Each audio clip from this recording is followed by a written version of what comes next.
Karl Lagerfeld, mort en février 2019, avait toujours porté une certaine importance à son allure. En 2000, il se lance dans un régime draconien, perdant près de 42 kilos. Coulisses de cette métamorphose. La suite après la publicité, son apparence était aussi célèbre que son nom. Mort le 19 février 2019, Karl Lagerfeld a laissé derrière lui sa légende intacte. Immaculé comme l'était son look. Pour le soigner, le créateur était capable de dévaliser Dior le week-end, révèle la journaliste Marie Ottavi, Libération, qui lui consacre un ouvrage de près de 700 pages, Karl, accent aigu.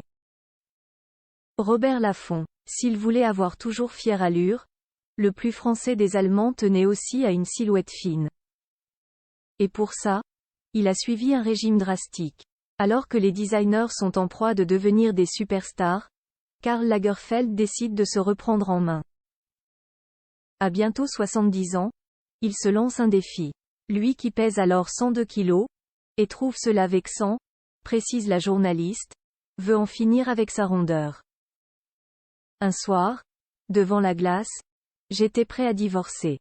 Je n'aimais plus ce que je voyais.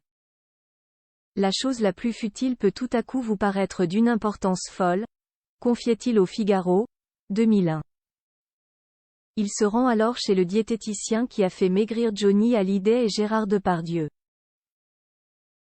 L'objectif, moins 20 kilos. Le 1er novembre 2000, le régime draconien démarre, il va durer 13 mois.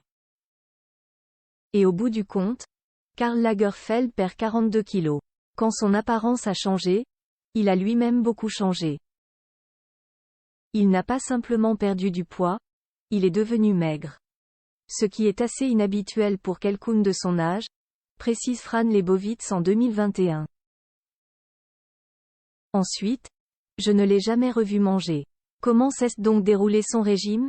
Jean-Claude Oudret, son diététicien, en dit plus. Il a perdu 4 kilos par mois en moyenne. Rien de très agressif. Nos rapports sont ensuite devenus amicaux. Petit à petit, on a parlé esthétique. Il m'interrogeait. Que pensez-vous de mon cou?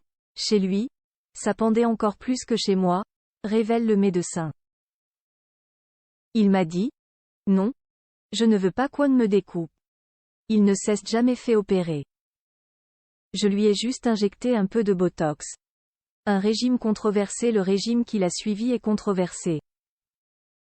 Les protéines et les vitamines que Karl Lagerfeld doit ingurgiter font débat. Mais le praticien s'en défend, assurant ne lui avoir donné que des compléments alimentaires à base de plantes. J'ai renoncé à tout ce que j'aimais. La glace au chocolat, les petits déjeuners au café de Flore, les saucisses de Francfort, etc. J'ai manipulé mon corps avec mon cerveau, comme si c'était quelqu'un d'autre, avait fait savoir le couturier de Chanel et Fendi, après des premiers mois très durs. La suite après la publicité. La suite après la publicité.